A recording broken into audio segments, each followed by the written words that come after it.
I stood frozen in the rain, my black gloves damp against the funeral program I still clutched. The minister's final prayer was still hanging in the gray Seattle air when she stepped forward, elegant, unshaken, and cruelly calm. My name is Sarah Hayes. I'm Michael's daughter. My husband's coffin hadn't even touched the earth, and already another woman's child was here to claim half of the $12 million he left behind. Wait, before we go any further, I gotta ask, where are you watching from? Drop it in the comments, and don't forget to subscribe. The rain had been falling since before dawn, a soft, relentless curtain over Seattle that blurred the cemetery into shades of gray.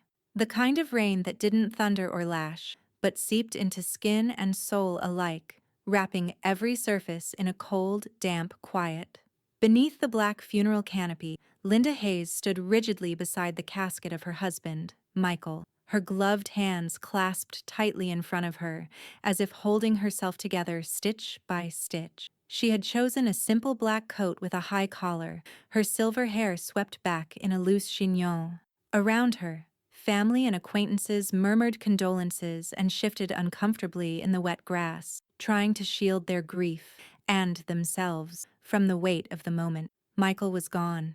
After 51 years of marriage, his absence was already taking shape inside her, like a hollow she hadn't yet dared to touch. The minister's voice rose and fell like distant waves. Psalms were recited. Words like faith, eternity, and peace floated into the open air like pale dandelion seed, meaningless, really, to Linda in that moment. Her eyes remained fixed on the casket as the final prayer was spoken, her mind drifting to the sound of her husband's laugh, the way he had always insisted on watering the garden himself, even after his diagnosis. Then, just as the last prayer ended and the mourners began to prepare for the graveside farewell, a woman stepped forward from the crowd, confident, composed, and entirely out of place. "I'm sorry for your loss," the woman said, her voice clear and disarmingly steady.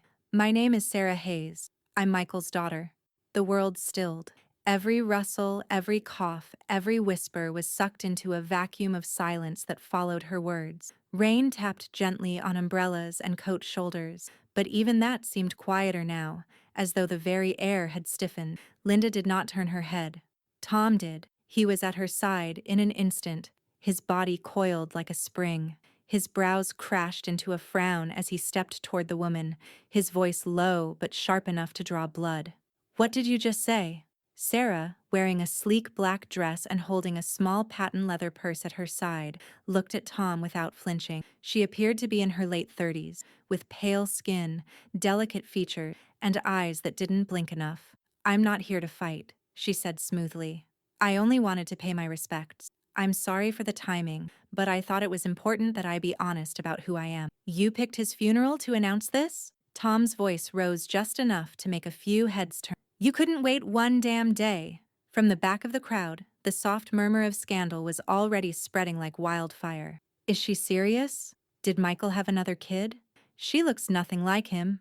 Linda's breath remained steady, but the pressure in her chest grew tighter with every second. She still hadn't moved, though her grip on the funeral program in her hand had tightened to the point of creasing the edges. Sarah, ignoring the tension, reached into her purse and pulled out a small white business card. "I'm sure there's a lot to process, but this will explain everything. I'll leave you my information." Tom made a move to grab the card, but Sarah simply walked past him and placed it delicately on the polished wood of Michael's casket, as if it were a floral offering. "I'll let the attorneys handle the rest," she added. Then she turned, walking back through the rows of shocked mourners, her heels making no sound on the wet grass. Rachel, who had been standing quietly to the side, lowered her phone, the screen still recording. She hadn't spoken since the service began, but now her eyes followed Sarah with precise surgical focus. Diane Cooper, Linda's closest friend and a retired judge with a mind sharp enough to cut glass, leaned in just close enough for Linda to hear her low voice. "Don't lose your footing now," she whispered. "She wants chaos. Don't give her the power." Linda's eyes finally left the casket and focused on the white card sitting there, rain already starting to smear the ink. She didn't reach for it. Instead, she turned slightly toward Diane and, with a voice that barely rose above the sound of the rain, said, "Find out who she is, And how long Michael lied to me. As she spoke, Rachel's phone buzzed quietly in her pocket. She pulled it out, glanced at the screen, and narrowed her eyes at the anonymous message that had just arrived. She's not who she claims to be. The office smelled faintly of old paper, leather, and faintly citrus floor polish, comforting, in a way that belied the storm brewing inside. Linda sat at the long walnut conference table, flanked by Diane on her left and Tom on her right. A file folder lay unopened in front of her, stamped in bold red with the word petition across the top. The edges were still crisp. Mark Benson, their estate attorney, had only dropped it on the table 5 minutes ago, but it already felt radioactive. She wants half, Mark said, matter-of-factly, though his voice held just enough of a pause before the word half to suggest it hadn't landed lightly with him either. $6 million, Diane murmured, her eyes narrowing as she flipped open the file with one careful finger. Give or take. That's what this is really about. Linda didn't speak. She was staring at the floor, her hands folded neatly in her lap, legs crossed at the ankle. Her posture was graceful, deliberate, even as her chest ached beneath the surface like a cracked plate someone was trying not to break entirely. Tom shot upright from his chair. This is a scam. This woman, Sarah, she shows up out of nowhere, makes some ridiculous claim at the funeral, and now suddenly she's lawyering up like she's entitled to the empire our family built? She is lawyering up, Mark confirmed. Petition's been filed in probate court. She's named as an interested party in the estate. She claims to be the biological daughter of Michael Hayes and alleges that he supported her in private over the years. No will provision for her, obviously, but she's claiming he promised future inheritance, which, if proven, could potentially trigger an equitable interest argument. Linda finally looked up. He never said a word to me, not once, not in 51 years. I knew him better than anyone. That may be, Mark replied, keeping his voice steady. But courts care about proof, not history. Her petition includes a statement from her mother, 2 photos of her with Michael in what looks like a restaurant, and, he paused. What she claims is a birth certificate naming Michael as the father. Tom made a harsh sound deep in his throat. That's gotta be fake. You can pay a guy on the internet $50 to make a diploma from Harvard these days. She faked that. Rachel had been quiet until now, seated at the far end of the table, earbuds tucked into her hoodie but dangling loose. Her phone sat in front of her, screen dark. She finally looked up. So let's find out what's real. If it's forged, we can prove it. Diane turned to Mark. What's our immediate play? I've already submitted a formal response denying her standing in the estate. Next step is pushing for expedited discovery. Force her side to submit real documents, not just scanned PDFs. If she's bluffing, the cracks will show quickly. Tom stood and began to pace the room, jaw tight, fists clenched. We should sue her for slander while we're at it. Make her pay just for showing her face. Don't go off half-cocked, Diane warned, watching him with a calm that only a retired judge could carry. This isn't about noise. This is about strategy. Linda's voice, when it came, was soft, but clear enough to quiet the entire room. If she's lying, we'll prove it. And if she's not, then Michael betrayed more than just me. He betrayed every single person in this room. For a moment, no one responded. Her words hung in the air like frost. Rachel leaned forward. I can pull metadata from the documents she submitted, run authenticity scans, even see where the files originated, if she was careless. Mark nodded approvingly. Do it. Anything off? We bring it to the court. Diane folded the file shut, pushing it slightly toward Linda. They'll play dirty. You need to be cleaner, sharper. Linda didn't flinch. I didn't build my life with Michael to hand half of it to a stranger. Just then, Rachel's phone buzzed again. She glanced at the screen, then frowned, brows drawing together as she turned it slightly, reading aloud. Email from a hidden account. Just says, she forged the certificate. I can prove it. The room went still again. Tom stopped pacing. Mark reached for the phone, and Linda, for the first time that day, allowed herself to feel something close to hope, but it came wrapped in suspicion. The envelope arrived by courier the following morning, dropped off at Mark Benson's office by a paralegal with the kind of robotic smile that suggested she knew exactly what she was delivering and wanted no part of the fallout. Mark didn't open it until everyone was gathered. Linda, Tom, Rachel, and Diane. Just after 10 o'clock, the gray Seattle sky pressing against the windows like a second ceiling. The manila folder was unassuming. The contents inside were anything but. Mark laid the birth certificate flat on the table, smoothing the edges with one palm. It was a pristine black and white copy, printed on thick paper with official state seals embossed along the bottom. Across the top, certificate of live birth, and in the fields beneath it, the name Sarah Lynn Hayes filled the line marked child, with Michael James Hayes listed under father. Rachel leaned forward, squinting, her fingers already tapping against her phone. Mark slid it toward her without comment. Tom didn't wait for interpretation. This proves nothing. You can fake this. Anyone with a copy machine and some Photoshop skills can crank out something that looks legit. Linda had not said a word since walking in. Her hands remained folded in her lap, the same way they had been at the funeral and again during yesterday's meeting, but her eyes were fixed on the page, unblinking, unflinching, as if by staring long enough, she could force it to become a lie. Mark finally spoke. Document has the right seals, the correct formatting, and matches the registry records, but there's something off about the timing. The issue date is 2 years after Sarah's birth. That's enough to raise red flags. Late registration births sometimes happen, but courts scrutinize them more carefully. Rachel didn't look up from her phone. I'm running a forensic overlay against verified templates from that year.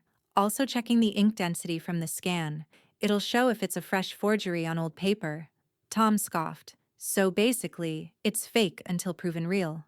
No, Diane said quietly, eyes narrowing as she reviewed the certificate from across the table. It's real until we prove otherwise. That's how the courts will see it. Linda finally moved. She reached for the document slowly, deliberately, and held it in her hands for a moment before setting it back down. Her voice, when it came, was not angry. It was distant, like someone narrating a memory they didn't want to own. He told me everything, she said softly. Every loss, every triumph. We built our life brick by brick. I shared his bed, his business, his secrets. I knew what was in his will before he ever finalized it. And still, somehow, her voice trailed off. Mark cleared his throat, gentle but firm. This doesn't give her automatic standing. A birth certificate isn't an inheritance, but if we don't challenge it properly, a judge may allow her claim to proceed, especially if she can establish a pattern of financial support. Tom's chair creaked as he shifted restlessly. If Dad gave her money behind your back, Mom, if he really did that for years, then how the hell didn't we know? We were probably never meant to, Diane said bluntly. A man can hide a lot if he knows where to bury the evidence. Rachel, still scanning her screen, suddenly stilled. There's metadata on the PDF she submitted to the court. It was scanned 2 months ago, from a commercial print shop in Tacoma. That's not the original. She digitized something before submitting it, and cleaned it up. Mark's expression changed subtly. That could mean she altered it before filing. Tom stood, moving toward the window, arms crossed tightly. His reflection stared back at him in the glass, distorted by condensation. How long did he know? How long was this going on? Linda didn't answer. Her eyes were locked on the birth certificate again, but now her expression had shifted. Less shock, more calculation. Diane saw it too.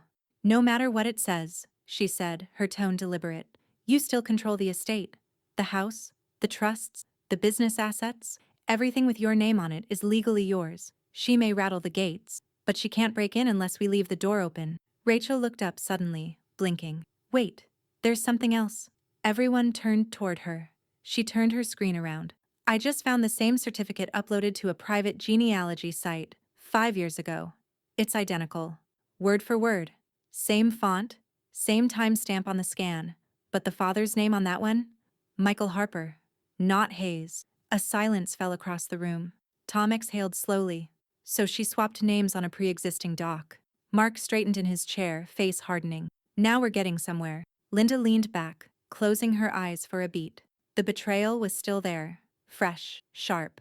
But now something colder had begun to take its place. Resolve.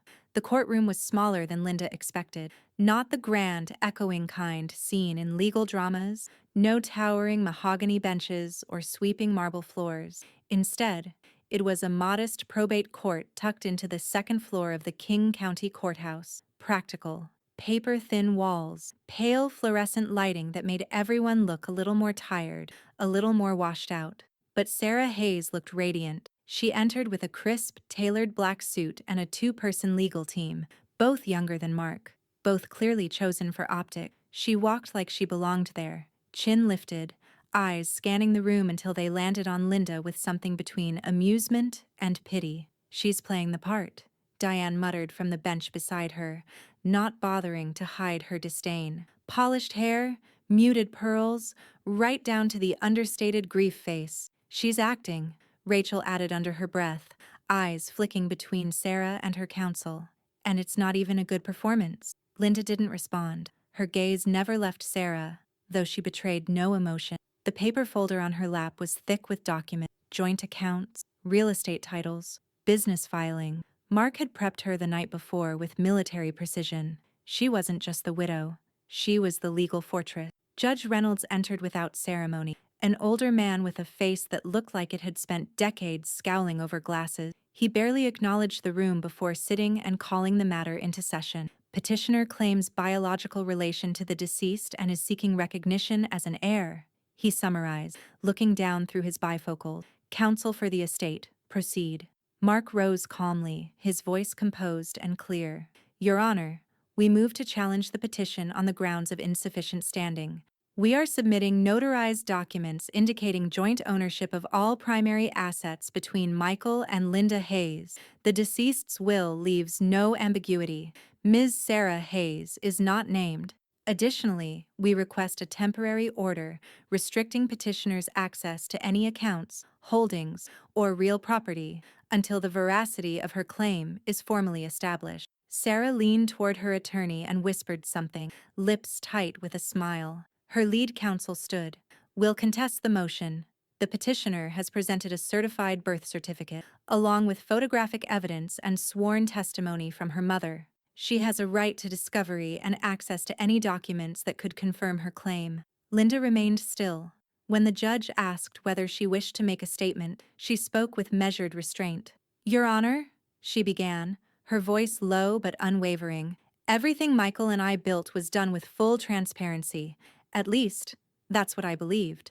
I have no intention of locking out a legitimate heir if one exists. But I will not hand over half a legacy to a woman who appeared at his funeral and began with a lie." Sarah tilted her head, feigning offense but didn't speak. Mark handed over a thick binder to the court clerk. "These are the documents: property deeds, business ledgers, shared investments. Everything shows joint ownership. Ms. Hayes," he gestured to Linda, "holds survivorship rights to the majority of the estate." Reynolds skimmed the first few pages and grunted. "I'll review and issue a decision on the motion within 72 hours. As the judge recessed for lunch, the courtroom emptied slowly. Linda stood, but didn't rush. Her control, once again, was deliberate. Rachel leaned in close, voice barely above a whisper. "I've been watching Sarah. The pauses, the practiced looks. Her story doesn't feel lived. It feels rehearsed, memorized." Tom, who had stayed mostly quiet during the hearing, joined them outside in the hallway, fists deep in the pockets of his coat. "I hate her calm. It's fake. She thinks if she smiles just right, no one will question her." Diane placed a firm hand on Linda's shoulder. "Let her smile. You've got the house, the accounts, the paperwork." She's still swinging in the dark. Linda nodded once, her face unreadable. "And we haven't even shown her the real weapons yet." Just then, Mark stepped out of the courtroom, phone in hand, eyes sharp. He walked directly to Linda. "That anonymous tip Rachel got? The one about the forgery?" Linda looked at him, slow and steady. "Yes."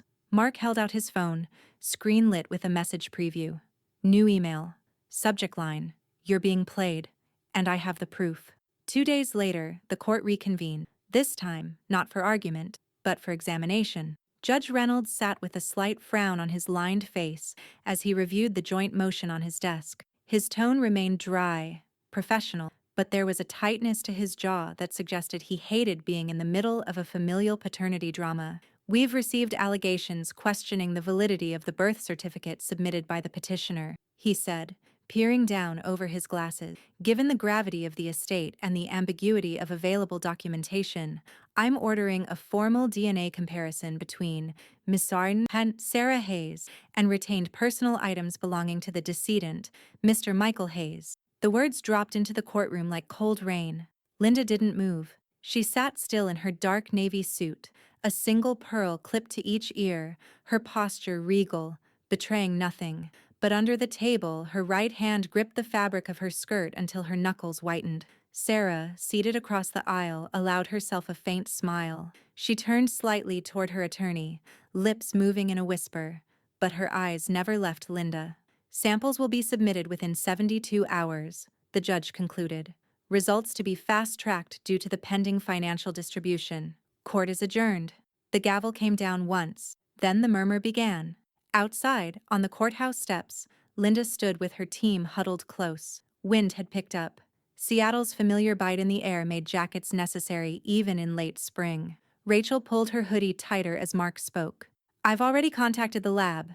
They'll accept a toothbrush, nail clippings, hair strands, any item that hasn't been tampered with. The sooner we get those in, the better. I'll help, Rachel offered quickly. We still have some of Grandpa's things at the house. Top drawer, bathroom cabinet, old grooming kit. He never threw anything away. Linda nodded silently. The thought of digging through Michael's personal belongings now, not to remember him, but to confirm or deny another woman's claim to him, felt almost obscene. But she would do it. She had to. Even if the test confirms paternity, Diane said calmly, glancing between the three of them, Sarah still doesn't own the estate. The will doesn't name her. There's no trust for her.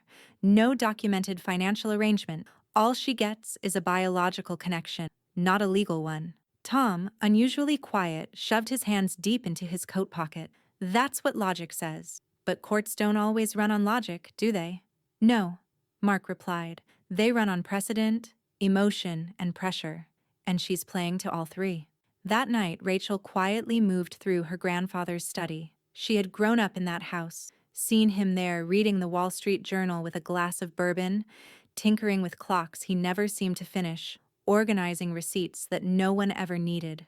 Now, the room felt smaller, staler. She opened the drawer where he kept his razors and old combs. Behind a half-used box of toothpicks, she found the shaving brush Michael had used for decades. Beneath it, his travel kit, complete with toothbrush and nail clippers. She pulled it all gently into a Ziploc, her hands steady. She didn't know what she wanted the results to say. Maybe part of her did.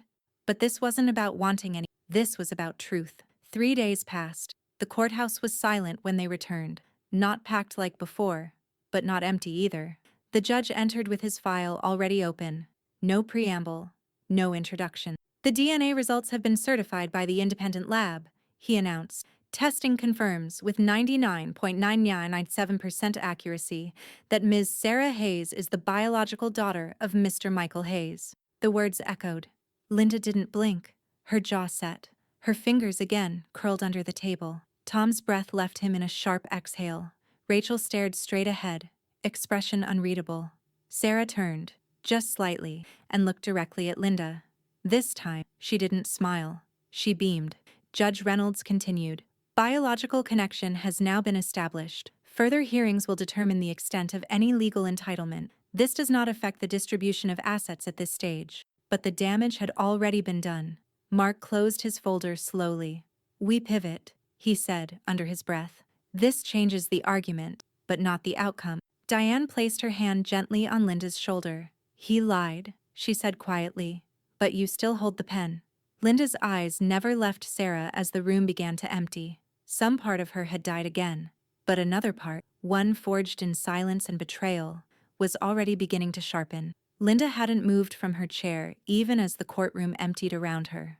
Her hands rested on the table in front of her, palms flat, like she was bracing herself against the weight of what had just been confirmed. She had loved Michael for 51 years. She had shared a bed, a life, a son. And now, with 3 quiet sentences from a judge, that legacy had been split by DNA, cold, absolute, and damning. Across the aisle, Sarah lingered near her lawyers, laughing softly as one of them handed her a document to review. Her heels clicked as she approached the bench, slow and purposeful. The courtroom was mostly empty, but she didn't lower her voice. Guess that makes it official, she said. He was my father. That means half is mine. Tom spun around before anyone could stop him. You manipulative snake. Tom, Diane said sharply, but it was too late. He shoved his chair back so hard it hit the wooden railing behind him, the crash echoing through the nearly vacant chamber. He stormed toward the aisle, fists clenched, jaw set. For a moment, it looked like he might lunge, but instead, he blew past Sarah without a glance, the doors slamming behind him hard enough to make the bailiff glance up. Sarah watched him leave, smug and unshaken. I get it, she said with mock sympathy, looking at Linda. This must be difficult, but I'm not the villain. I didn't ask to be born into a lie. Linda's voice, when it came, was low but precise. You didn't just show up with truth. You came for blood. Sarah tilted her head. Is there a difference? Mark stepped forward, intercepting her with a wall of calm authority. You may have confirmed biology, Ms. Hayes, but legal standing and financial inheritance are separate matters entirely. Your claim will be contested at every level. Sarah only shrugged. We'll see what the judge thinks. Judge Reynolds returned briefly to his bench to finalize administrative notes. He didn't look at anyone when he spoke. Paternity has been confirmed, but no ruling has been made regarding inheritance. Probate will proceed on existing legal grounds. He banged the gavel once more, then disappeared into his chambers. Linda exhaled through her nose, slow and measured, a soundless release, but her shoulders remained square, her spine straight. She turned to Rachel, who had been quietly observing the entire scene, her phone resting in her lap, screen still lit from her most recent search. Let's go, Linda said softly. They reconvened at Mark's office less than an hour later. Tom hadn't returned. He'd texted only one line, I need to clear my head.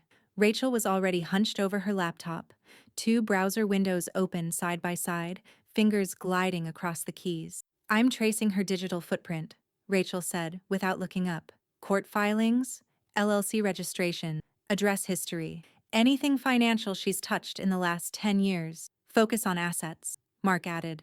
If she's got a spending pattern, debts, anything tied to motive, we need it on record before discovery begins. Diane sipped a bitter coffee and turned to Linda. You held yourself well, better than most would have, but we're now in the phase where this turns personal. Linda removed her jacket and draped it over the back of the leather chair. It became personal the day she stood over Michael's casket and called herself family. Rachel turned her screen toward them. Here, look at this. On one tab was a real estate listing from 2 years earlier, condo in Bellevue, listed under an LLC called Waveline Holding. The other tab showed the registration, manager listed as Sarah L. Hayes. She used a holding company, Rachel said, and that's just the start. There's another in Portland. Both are listed under her social security number but shielded behind layered shell cores. She's hiding things. Mark leaned in. If she's got undeclared income or unreported assets, it undercuts her claim of financial need. Judges weigh that. Jurisdiction matters, but this opens doors. Diane's phone buzzed. She glanced at the screen, then raised an eyebrow. Incoming message. From an anonymous account. Same address as before. Rachel clicked open the email on her own screen. One attachment. PDF. Unmarked. She opened it. Everyone leaned closer. It was a wire transfer receipt. $85,000 from a trust account under Michael Hayes' name, sent to Sarah Hayes. Date: 11 months before his death. 3 days later, they returned to court. The hearing room felt colder now, despite the spring sunshine filtering through the narrow windows. Something in the air had shifted, no longer just grief and suspicion, but strategy. The gloves were off. Linda sat beside Mark at the front table, her expression carved in calm. Her hands rested on her lap, palms down. Her wedding ring still glinted faintly under the courtroom lights, but the meaning behind it had long since dulled. Sarah entered just minutes before the judge. Her smile was smaller now, her walk slightly less buoyant, but she still carried herself like someone waiting for a crown to be placed on her head. This time, Rachel came prepared. She stood beside Mark as the hearing began, laptop open, a folder of printouts organized in the crook of her arm. Her voice was steady when the judge gave her the floor. Your Honor, she said, adjusting the mic slightly, we've submitted supplemental exhibits as part of our challenge to the petitioner's financial need claim. I'd like to walk you through them briefly. Judge Reynolds gave a curt nod. Proceed. Rachel pulled up a large printed photo of a casino's private poker room. Las Vegas, high stakes, velvet draped walls. In the center of the frame was Sarah, dressed in a deep green dress, leaning over a pile of chips worth more than a house mortgage. A timestamp glowed in the corner, just 8 months before Michael's death. This is the Wynn's high-limit room. Sarah Hayes is pictured here in August of last year, Rachel said. Security logs obtained through subpoena confirm her play at multiple tables that night, with buy-ins exceeding $40,000. Sarah's attorney stood immediately. Objection. Irrelevant and prejudicial. Mark stood just as fast. It speaks directly to motive, Your Honor. Ms. Hayes has presented herself as a financially vulnerable heir. What we're showing is a consistent high-risk pattern of spending, one that includes 6-figure losses across 3 states in the past 2 years. Rachel tapped a page on her laptop. She's also listed in 2 civil suits for unpaid gambling debts. One was quietly settled 6 months ago. The other is still active. We've submitted the dockets and affidavit. Judge Reynolds took a long pause. His eyes scanned the documents that had just been delivered to the bench. Continue, he said finally, without looking up. Rachel clicked through another few files. According to state tax filings and credit bureau record, Ms. Hayes has no verifiable income from full-time employment over the past 5 years. Her real estate holdings, while substantial, are owned through anonymous LLCs that appear structured to avoid personal liability. Taken together, this is not the portrait of someone seeking fairness, it's someone seeking a bailout. Sarah's attorney looked to her. She nodded once, defiant, but her lips were pressed into a firm line. The smugness had faltered. Mark stepped forward again. Ms. Hayes's financial profile suggests not only motive, but urgency. Her petition isn't grounded in legacy or belonging, it's a strategy of liquidation. A beat of silence. From the gallery, Diane leaned forward just enough for Linda to hear her whisper. She's unraveling. Look at her hands. Linda did. Sarah's fingers were tapping. Fast, rhythmic, nervous. She won't drain what I built, Linda said softly, eyes fixed ahead. I won't let her. Judge Reynolds finally looked up, scanning both parties before resting his gaze on Sarah. I will admit these financial records into evidence, he said. The petitioner is ordered to submit full disclosures within 10 business days. Income, assets, liabilities, and all corporate entities where she holds interest. Sarah's face barely moved, but something behind her eyes flickered. Fear or calculation, possibly both. The judge banged the gavel once and recessed the court for the day. As the team regrouped in the hallway, Rachel closed her laptop with a quiet sense of finality. There's more coming, she said. I'm not done. Linda turned to her and nodded, the first real approval she'd shown all day. Then the elevator doors opened behind them, and Tom stepped out. His coat was soaked from the rain outside, his expression tight, but clear. He walked straight up to Linda, jaw set. I'm in. All the way. I needed to step back to see it clearly. Now I do. Linda didn't smile, but she reached for his hand and gave it one firm squeeze. Before anyone could speak again, Diane's phone buzzed. She glanced down, then looked up, eyebrows lifted. You'll want to see this, she said, holding out the screen. Headline: Sarah Hayes sued for casino fraud in Nevada. Alleged use of falsified documents to open credit line. The courtroom was full again. News of the Nevada fraud suit had spread fast, and today's hearing felt different, tighter, as if the very air knew the tide was shifting. Even Judge Reynolds seemed stiffer as he entered, his black robe brushing the edge of the bench as he sat. He adjusted his glasses, cleared his throat, and called the matter to order with a short, clipped tone. Counsel for the estate may proceed. Mark Benson stood with the slow, careful poise of a man about to drop a match in a room filled with gas. Your Honor, we are submitting an expert affidavit from a certified forensic document examiner, he said, holding up a bound report. This pertains to 2 handwritten letters previously submitted by the petitioner, letters she claims were written by the decedent, Mr. Michael Hayes, expressing intent to provide for her financially. Mark passed copies to the clerk and opposing counsel before stepping aside. The judge skimmed the top page with a furrowed brow. This is your handwriting analysis? Yes, Your Honor. Conducted by Lorraine O'Connell, 25 years with the Washington State Crime Lab. Linda sat with her hands folded in her lap. She hadn't glanced toward Sarah once since entering the courtroom. Her stillness was its own kind of presence now. Rachel sat just behind her, phone held subtly in hand, recording from a discreet angle.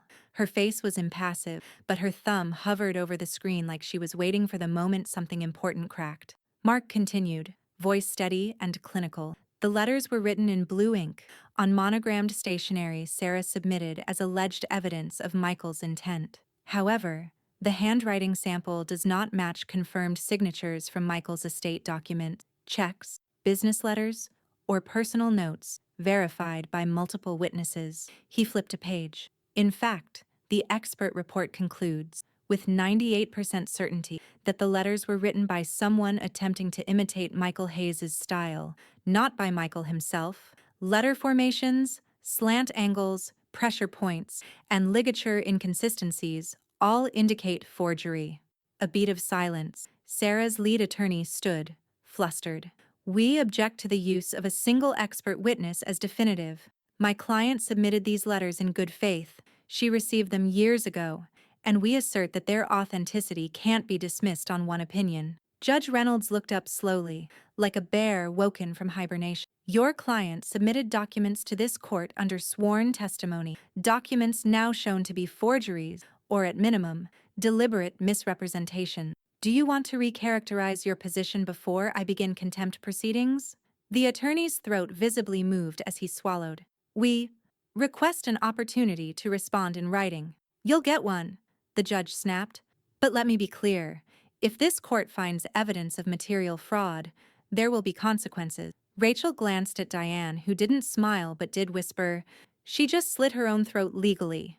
Across the aisle, Sarah's composure had cracked. Her cheeks flushed. She reached for her water glass with a trembling hand, trying to mask the shake in her wrist. Mark walked back to their table and sat beside Linda.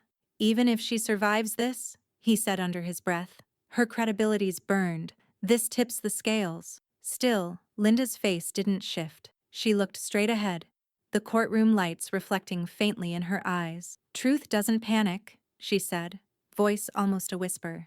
It waits, and then it lands. Rachel slowly panned her phone toward Sarah, zooming in just as her attorney leaned in to whisper urgently in her ear. She's sweating, Rachel murmured. Literally, look at her temple. The judge called a 10-minute recess. As people began to shuffle out, Sarah remained seated, frozen, her expression no longer smug or smugly composed. It was something new, exposed. In the hallway outside, Diane leaned against the marble wall and pulled out her phone. We're not done, she said. If she forged letters, she might have forged more. Trust accounts, emails, even that wire transfer Michael supposedly sent. Linda nodded. Find everything. Rachel refreshed her inbox. Another anonymous message had come in, this one with a single line. Check the envelope postmark. It doesn't match the year on the letter. 3 days after the forgery hearing, Sarah filed an official appeal. Not just a request for reconsideration, she wanted a full jury trial. Her counsel framed it as a matter of public trust. A daughter wrongfully denied her inheritance by a grieving widow with influence and connections. The media picked it up within hours. Headlines shifted. Bloggers speculated. Talk radio lit up with he said, she said commentary. But Linda? She didn't flinch. She sat in Mark Benson's office the morning after the filing, listening as he explained the procedural steps with calm precision. Rachel sat beside her, legs crossed, laptop open. Diane and Tom stood near the window, arms folded, silent but present. She's trying to delay everything, Mark said, laying the motion on the table. Appeals slow the process. Her team thinks time equals leverage. Linda picked up the motion and scanned it, her eyes cool. Let her waste time, she said. Time won't erase what's already been exposed. Tom snorted from the corner. She's playing every dirty trick she can find. If we don't shut her down now, she'll set fire to the whole damn courthouse before she lets go. She'll burn everything, Rachel said quietly, eyes still on her screen. Because she knows it's slipping. That's what people do when they're desperate. Mark gave a single nod. Then it's time to go on offense. By the end of the day, he had filed a supplemental motion attaching the handwriting analysis, the casino fraud allegations, and a formal referral to the district attorney for potential fraud charges. It wasn't just a probate dispute anymore. It was bordering on criminal. When court reconvened the following Monday, the mood was electric. Judge Reynolds's patience had run thin, his glare slicing through the courtroom like a wire. "We are not here to relitigate," he barked, "but to determine whether the appeal has legal merit. This is not a circus." Sarah's attorney launched into a grand narrative about family, forgotten children, and last wishes. His words rang hollow. When Mark stood, he didn't raise his voice. He didn't need to. "We've provided documented evidence of forged communications, concealed financial history, and active legal disputes tied to the petitioner," he said. "And now she's asking a jury to believe she's been wronged? Your Honor, this isn't about inheritance, it's about manipulation and fraud."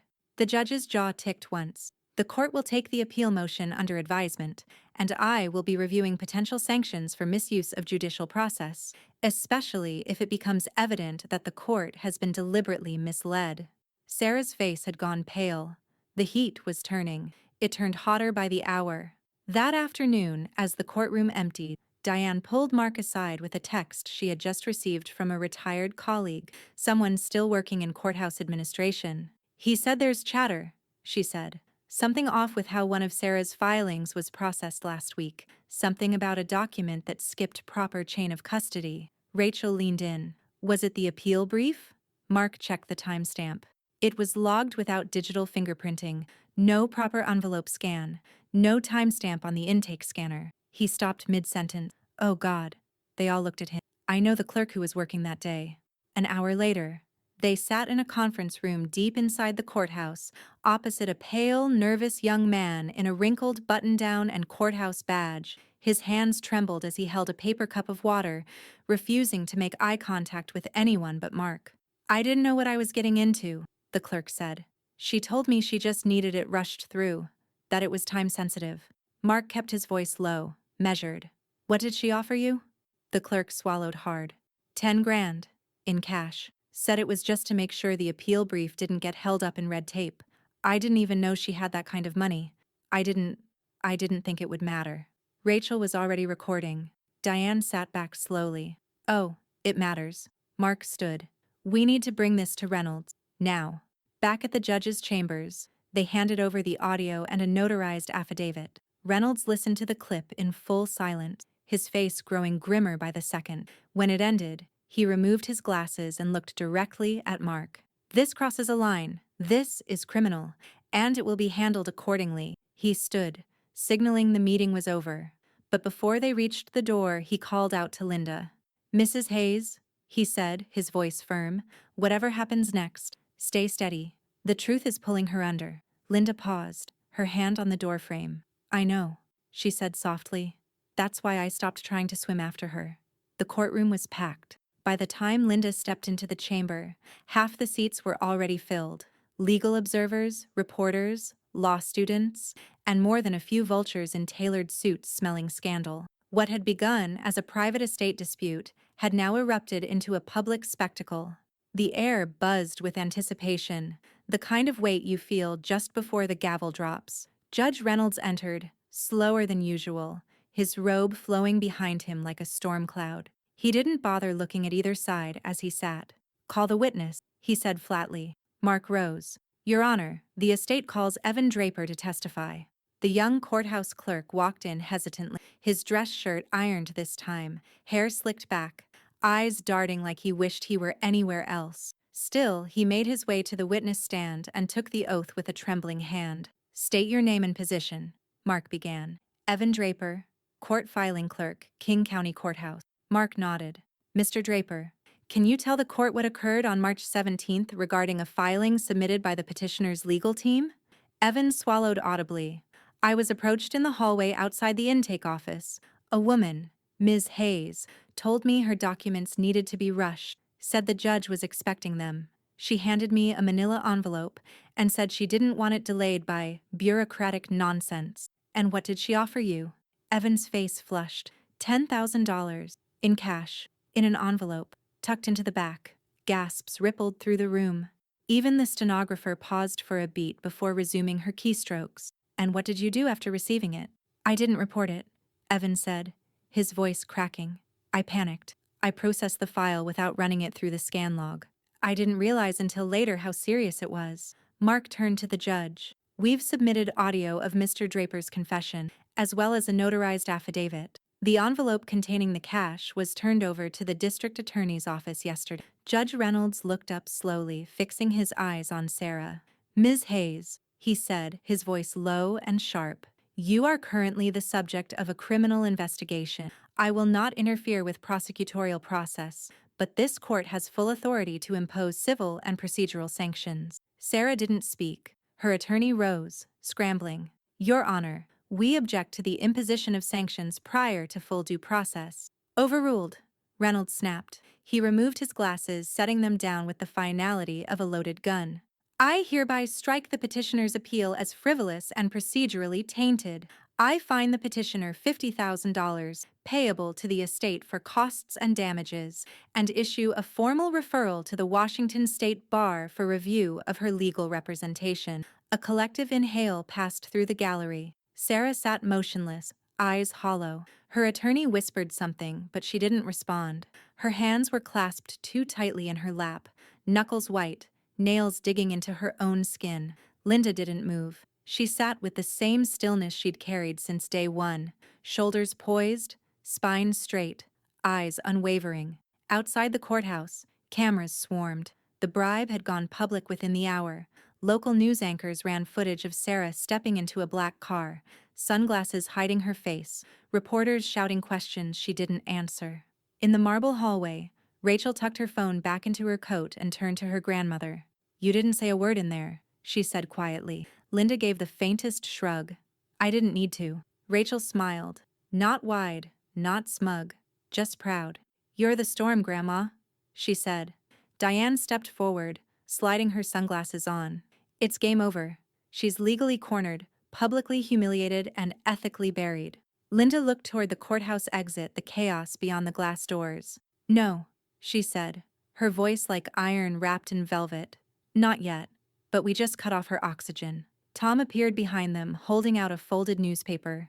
The headline stretched across the front page. Heiress or hustler, fraud, bribery allegations rock 12 vice-passers inheritance battle. Rachel's phone buzzed in her pocket. She checked the screen. One new anonymous email. Subject line, you still haven't found the fake trust account. The first images aired just before sunrise. A local news chopper circled low over a gated property in Bellevue, camera trained on a long black flatbed truck inching up the circular driveway. Onlookers stood at the edge of the street in robes and slippers, coffee cups in hand, mouths open as they watched repo crews unbolt a gleaming silver Porsche from Sarah Hayes' driveway. The headline crawled across the screen. Breaking, luxury assets seized in Sarah Hayes fraud. Investigation by mid-morning, the footage had gone national. Linda sat on her sunroom loveseat, a wool blanket folded neatly across her lap, steam curling gently from a porcelain teacup in her hands. She didn't react to the images playing silently on the flat screen mounted to the far wall. The volume was muted, but the captions told the story clearly enough. Hayes' assets frozen following a judge's fraud ruling, vehicles, bank accounts, and 2 luxury condos seized under court order. Pending charges may extend to federal financial crimes. Tom stepped in from the patio and stopped mid-stride, eyes narrowing at the screen. That's her G-Wagon, he said, pointing. She posted that damn thing on Instagram like it was a trophy. The news camera zoomed in as the SUV was winched onto a trailer and strapped down. A bright orange seized sticker slapped diagonally across the windshield. He shook his head slowly, disgust lining every word. She could have walked away with some dignity. She had the DNA results. A smart person would have used that to ask for a modest settlement, maybe salvage something. She didn't want peace, Linda replied, without looking up. She wanted war, but she didn't understand who she was fighting. Rachel padded into the room with her laptop under one arm and a mug in the other. Her face was calm, but her eyes sparkled with quiet satisfaction. They just updated the article, she said, settling into the armchair across from Linda.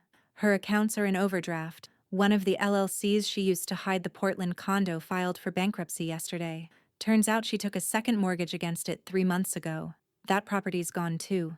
Tom let out a low whistle. How long before she starts pointing fingers? Rachel lifted her mug.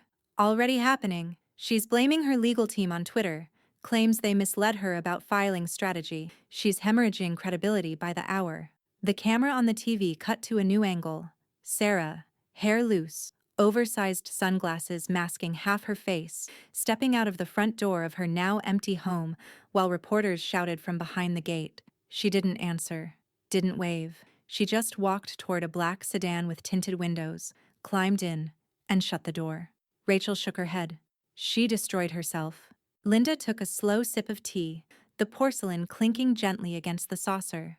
No, she was already destroying herself. We just stopped pretending it wasn't happening. From the hallway, Diane entered, wearing a crisp gray suit and a knowing smile. Well, she said, setting her phone on the side table. I just got confirmation the IRS opened an audit on Sarah's filings going back 7 years, and a local DA in Nevada is pushing for a subpoena on the casino's surveillance tape. Tom sat down heavily. What happens to people like her when they've burned every bridge?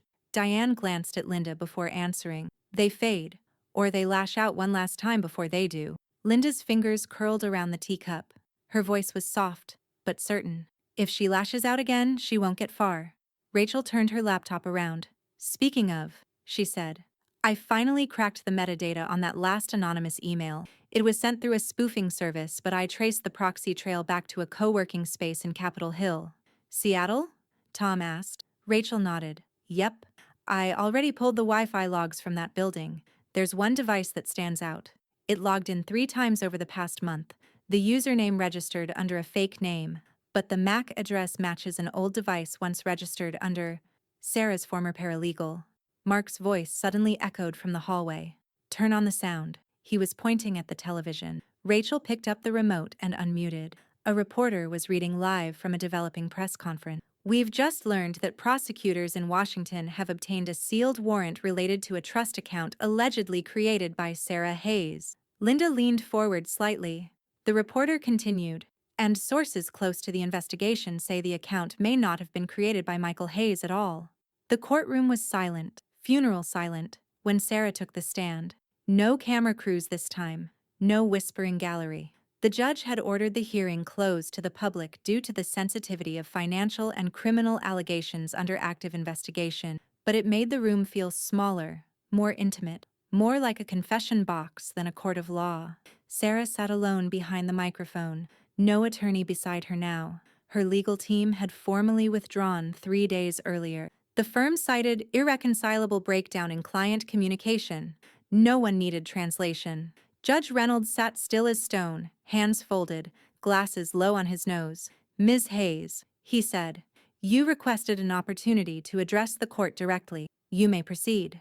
Sarah's voice, when it came, was not the polished cadence she once carried. It cracked on the second word. She cleared her throat and tried again. She started, then stopped. Her hands trembled against the edge of the table.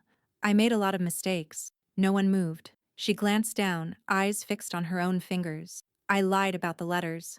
I knew they weren't real. I had them made. I wanted the estate so badly, I thought. She broke off again. Reynolds remained motionless, waiting.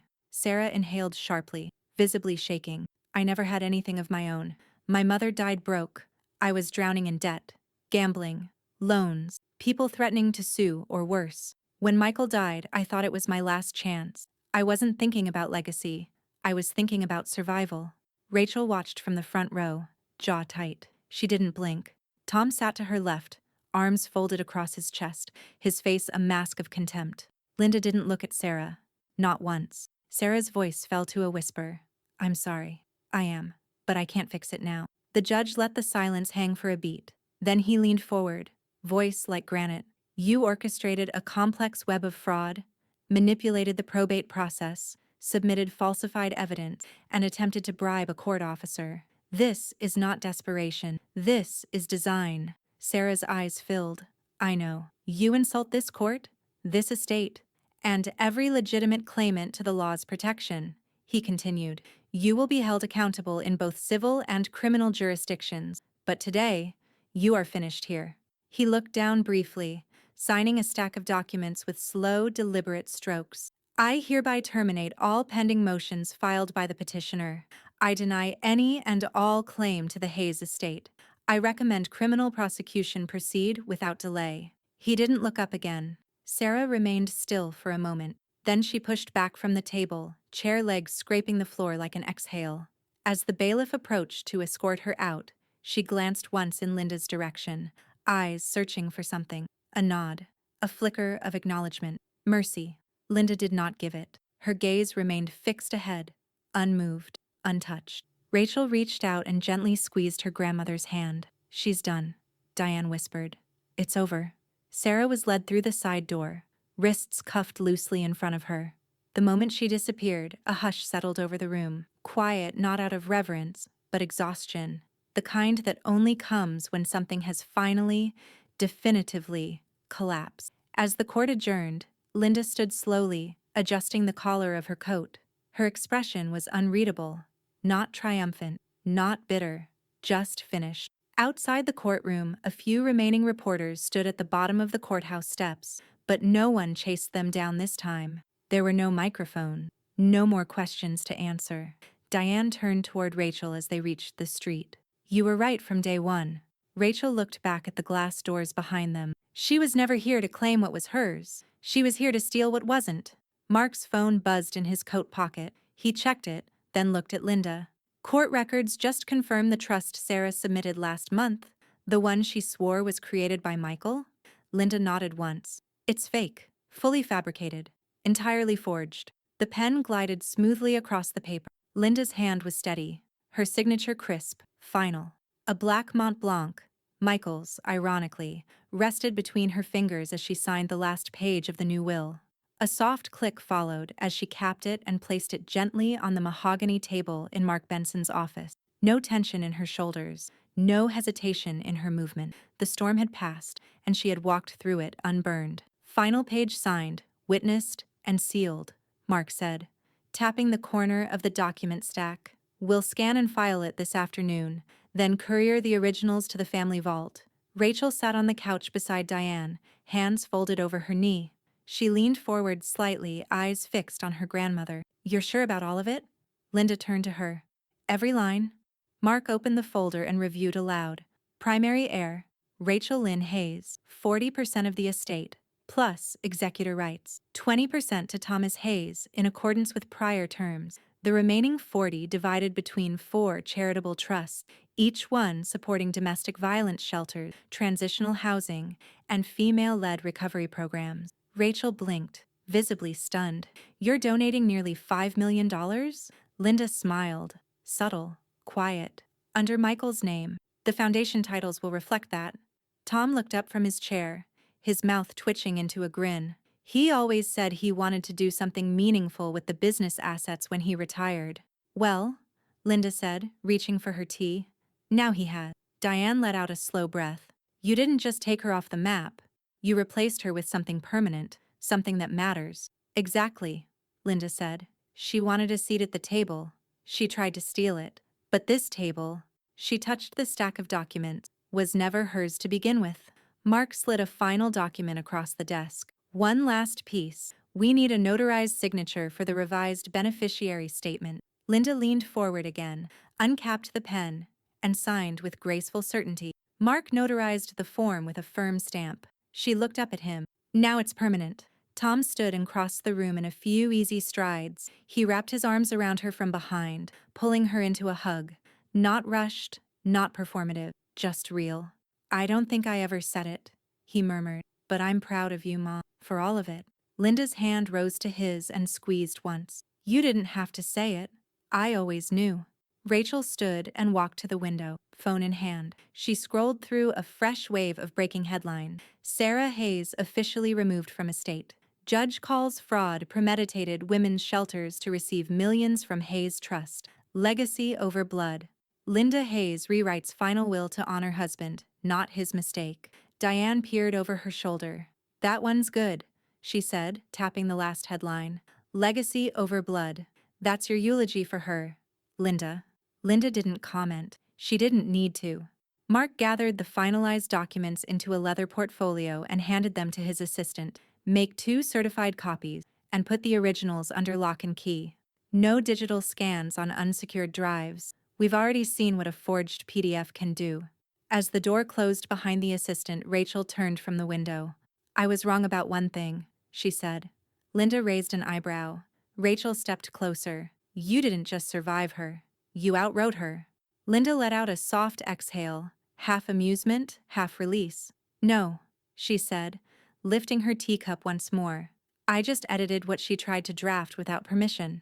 They all laughed quietly, the mood light for the first time in weeks, but even as warmth returned to the room, something beneath it remained sharp, clear. Linda wasn't rebuilding a shattered legacy, she was weaponizing it, and in that silence, Rachel's phone vibrated again. No number, just a message. You forgot to ask who told Sarah where the will was kept. Rachel stared at it. Her smile vanished. The article went live at 7:00 a.m. sharp. By 8:15, it had been picked up by 6 national outlets. Widow of fraud scandal launches, 5 Palmavarders Trust for Women's Shelter. The feature photo showed Linda seated at a podium, understated in a slate gray suit, her hands folded neatly before her. No makeup team, no PR consultant in the frame, just her. A survivor whose grace had outlasted spectacle. Rachel read it aloud from her tablet as they sat in the Hayes living room, now quiet again for the first time in months. The Linda Hayes Foundation will fund transitional housing, job training, and emergency legal aid for women leaving abusive situations, beginning with 4 flagship programs across Washington state. The trust was built entirely from Michael Hayes's estate, donated in full by his widow, Linda Hayes, in what she called a correction to the record. She paused, voice hitching slightly. You named me trustee? Linda smiled gently from across the room. You said once you wanted to build something real, not just chase the next headline. Now you can. Rachel blinked hard. I don't know what to say. You don't have to say anything, Linda said softly. Just do something good. From the far corner, Diane raised her glass of ginger ale with a soft grin. To rewriting the ending. To legacy, Rachel said, touching her glass to Diane's. Outside the bay window, soft morning rain tapped lightly against the glass. It was the kind of rain Seattle knew well, cleansing, not cruel. The kind that made you believe the worst had passed. Tom stepped in from the hallway and hesitated, hands in his pocket. He looked around the room, then moved to sit beside Linda on the edge of the couch. I've been thinking, he said slowly, about Dad, and everything he didn't tell us. Linda glanced at him but said nothing. I don't forgive what he did, Tom continued, but I understand the silence. I've kept a few of my own. Sometimes it's easier to lock a door than explain why you never walked through it. She nodded once, eyes kind but unsentimental. I used to believe silence kept us safe. I know now it only delays the flood. He reached for her hand, and this time, she took it. Across the room, Diane stood and stretched. I have to head downtown. The governor's office wants a statement for the next press cycle. They're planning to mention Linda's foundation in the next legislative session. Word spreading. Linda arched an eyebrow. That fast? Diane grinned. You went from probate footnote to public icon in 4 weeks. It's the kind of arc that makes for good copy. Rachel looked down at her tablet again, scrolling through comment sections. People are calling you the Iron Widow, she said. I think that's your legacy now. Linda chuckled quietly. I was never trying to be iron, just unbroken. Tom stood and grabbed his coat. I'm going to swing by the shelter in Westlake this afternoon. Thought I'd drop off some of the donations myself. Thought it'd be good, to see it. Really see it. Linda's face warmed with a smile. Tell them thank you, and tell them they're not forgotten. As he walked out, Diane gave Linda a long, thoughtful look. You gave the world your answer, but what about your own peace? Linda paused, then turned to face the rain-slicked window. I used to think peace was the absence of pain, she said, but now I think it's something else. It's knowing the pain didn't win. Diane rested a hand on her shoulder. That's why people are following your story. Not because of what you lost, but because of what you didn't let it take. Rachel's phone buzzed again. She checked it, expecting more praise, maybe a donation alert, but the screen was blank. No message, just a single notification, an encrypted file, no sender, no subject line. She opened it, her breath caught. A scan of an old safe deposit access log. 2 names. One was Linda's, the other, Diane Barrett. Rain dusted the windows like breath on glass. The house was warm, dimly lit by two flickering candles in antique holders on the dining table. Linda had set the table herself. White linen napkin, her mother's silver flatware, and Michael's old decanter filled with red wine she hadn't opened in years. Not since before the funeral. Rachel arrived first, cheeks flushed from the drizzle, a brown paper bag tucked under one arm. "I brought that cardamom bread you like," she said, pulling off her coat. "The bakery was closing, but I told them it was for my grandmother and they gave me the last loaf." Linda smiled and took the bag gently. "They must have good instincts." Rachel leaned in and kissed her cheek. "You look settled." "I am," Linda said, "for the first time in months. I didn't wake up thinking about court dates or forged paper." A few minutes later, Tom arrived, still in his button-down from the shelter tour, sleeves rolled casually to his elbows. "They gave me this," he said, pulling a folded note from his pocket and setting it on the table. "A girl named Ava. She wanted to say thank you. Said she hasn't slept this safely in years." Linda opened it slowly. Inside, a child's handwriting scrawled, "Thank you for giving my mom a bed and me a place to draw." She set it down beside her plate and pressed her fingers to the ink. "This," she whispered, "matters more than any court ruling." Dinner was slow, quiet. Roast chicken, bread still warm, red wine poured in half-full glasses. No tension, no rehearsed conversation, just the ease of three people who had fought their way back to stillness. Tom poured the last of the wine. "I was thinking, if Dad were alive, if he saw all of this play out." Linda didn't let him finish. He'd apologize, but too quietly to matter. Rachel set down her fork. "Did he ever explain any of it to you?" "No," Linda said. "He didn't explain. He buried. And Sarah was the cost of that silence." She took a breath. "But so was I. So were you." The rain softened outside. Linda looked between her children. "Michael left secrets," she said calmly. "But I left justice." Rachel reached for her hand across the table. "You didn't just leave justice. You left a map for how to survive betrayal and still end up proud." From the kitchen, the old wall clock ticked toward 9. Tom stood and began clearing plates. Rachel followed, loading the dishwasher, humming faintly under her breath. Linda remained at the table, fingertips grazing the rim of her wineglass. She stared out the window for a long moment. Across the garden, beyond the rain-streaked glass, she could see the rose bushes they'd planted the summer Michael turned 60. They had nearly died that winter. Neglect, a frost they hadn't prepared for, but she'd trimmed them back, watered them, and waited. They'd bloomed again that spring. "I have something for both of you," she said, finally rising. From a drawer in the sideboard she pulled out 2 sealed envelopes, identical, thick, cream-colored. Rachel and Tom turned, drying their hands. "What is it?" Rachel asked. "Letters," Linda said, holding them out. "Real ones. No forgery, no surprises. Just the truth I should have said years ago." They each took one, neither opening it yet. Linda returned to her seat, gaze steady now. "I don't know what happens next," she said, "but I know I can rest. I know I've put things back in the order they were meant to be." Rachel stepped closer and hugged her from behind. Tom joined her on the other side. "You did more than put them back," Tom said. "You made them unbreakable." The candles flickered once, as if in agreement. The rain eased into mist. Outside, Seattle exhaled with her.